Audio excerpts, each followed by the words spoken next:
parecía fatal que te lo diga. El día que esté por nombre me desvelas, me duele que me duela tu pared, en un paso equivalente a lo mí.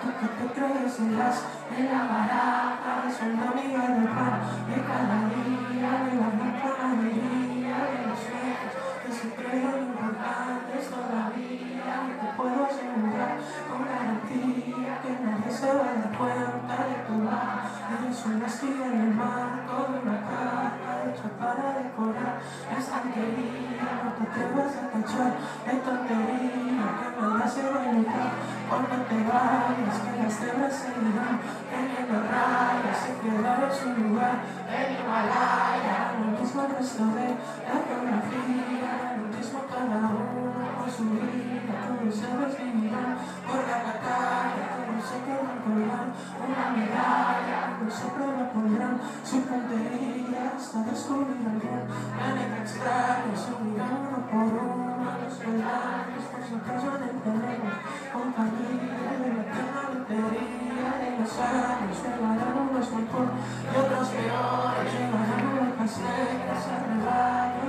los justos pagarán por pecadores. Volverá a llegar el día que los errores entre la primavera y sus colores serán una realidad y no rumores. Seguirán en nuestro igual de presumir a las personas con sus idas y venidas. Volverán a taponar las avenidas, aunque quisieras estar, eso no. El tiempo de pasar nunca se olvida, creo que nada nunca se me olvida. Nunca se te da una boca repetida, la vida seguirá siendo paradoja. La habitación de Madrid igual de roja, todas las personas a la Patagonia, encima de la cuerda floja de los días, solo por alimentar melancolías. Van a seguir inventando teorías sobre que la vida ciencia es el camino, sobre el delito de que los días de mi futuro yo soy adivino, cada todo se irá por lo que vino. Si es una batalla, es una perdida, es que te vas a morir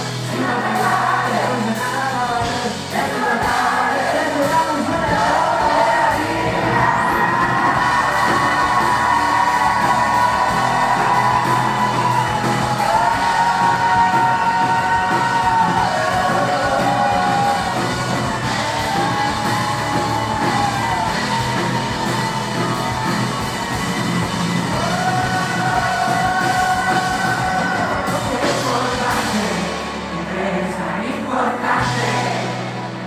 Importante.